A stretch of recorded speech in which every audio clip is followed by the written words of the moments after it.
अब बात कोरोना की तीसरी लहर की। क्या हिंदुस्तान में कोरोना की तीसरी लहर आएगी, और अगर आएगी तो कितना कहर बरपाएगी? कोरोना से जुड़ी आशंकाओं के बीच ये सवाल बार बार जहन में उठता है।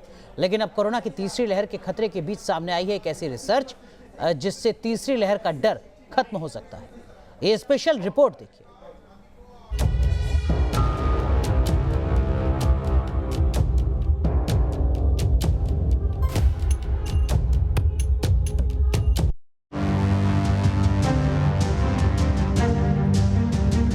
कोरोना की तीसरी लहर को लेकर आई अच्छी खबर।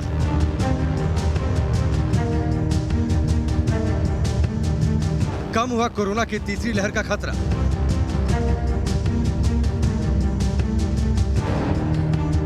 दूसरी लहर से कमजोर रह सकती है तीसरी लहर। देश ने कुछ दिन पहले ही कोरोना की दूसरी लहर पर जीत हासिल की है और अभी लोग दूसरी लहर के झटके से उबरे भी नहीं थे कि जानलेवा वायरस की थर्ड वेव का खतरा मंडराने लगा है। इस खतरे की सबसे बड़ी वजह है कोरोना का नया वेरिएंट जिसका नाम है डेल्टा प्लस। डॉक्टरों और वैज्ञानिकों के मुताबिक भारत में सितंबर और अक्टूबर के महीने में कोरोना की तीसरी लहर दस्तक दे सकती है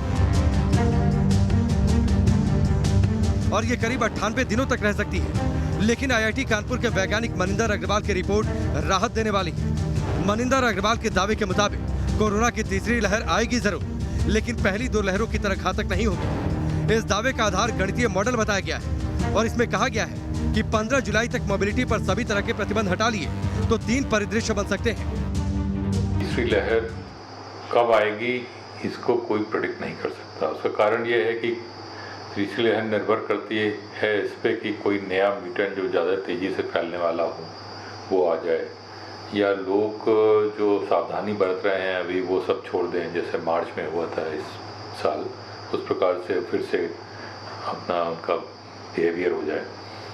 तो ये कब होगा इसको कहना बड़ा मुश्किल है, केवल अंदाज लगाया जा सकता है। पहले सिनेरियो में तीसरी लहर का पीक अक्टूबर में आ सकता है और ये पीक 3.2 लाख केस प्रतिदिन तक रह सकता है। दूसरे सिनेरियो में नए और अधिक इन्फेक्शियस वेरिएंट्स को ध्यान में रखा गया है। इसमें यह माना गया है कि कोई प्रतिबंध नहीं लगाए जाएंगे और ऐसी सूरत में तीसरी लहर का पीक सितंबर में आ सकता है। इसमें हर दिन 5 लाख तक कोरोना के केस आ सकते हैं। तीसरे सिनेरियो में अंदाजा लगाया गया है कि अगर वायरस के प्रसार को रोकने के लिए कड़े प्रतिबंध किए गए तो क्या होगा। इसमें तीसरी लहर का पीक कमजोर दिख रहा है। कड़े प्रतिबंध लगाने पर दूसरी लहर के मुकाबले पीक कमजोर होगा, लेकिन यह भी पहली लहर के पीक से 2 गुना यानी 2 लाख इन्फेक्शन रोज तक पहुंच सकता है। इन तीनों ही सिनेरियो से एक बात तो साफ है कि कोरोना की तीसरी लहर भारत में आएगी जरूर, लेकिन वो पहली लहर से कम और दूसरी लहर के पीक के करीब तक पहुंच सकती है। हालांकि तीसरी लहर कब आएगी ये अभी तक साफ नहीं। मान लेते हैं कि अगस्त तक लोग सावधानी बरतना छोड़ दें और ये भी एक अंदाज लगाया कि मान लें कि अगस्त तक नया म्यूटेंट भी आ जाए जो ज़्यादा तेज़ी से फैलने वाला हो, तब क्या होगा। 3 प्रकार के अनुमान हमने लगाए हैं। तो यदि नया म्यूटेंट आता है तब तीसरी लहर कुछ तेज दिख रही है, लेकिन फिर भी जैसे दूसरी लहर के मुकाबले आधी भी नहीं है, उससे भी कम है।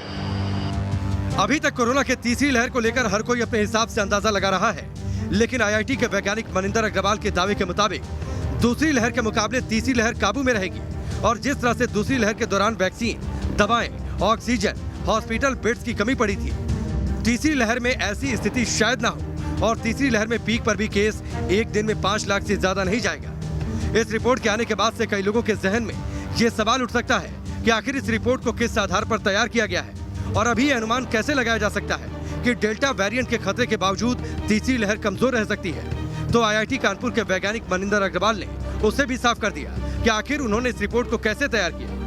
इसमें 2 चीज़ें को ध्यान रखा गया है। एक तो जो अभी तक वैक्सीनेशन हो चुके हैं और भविष्य में जैसे वैक्सीनेशन प्लान्ड है, तो जैसे जैसे लोगों को वैक्सीन लगती जा रही है वैसे वैसे उनमें इम्यूनिटी बढ़ती जा रही है।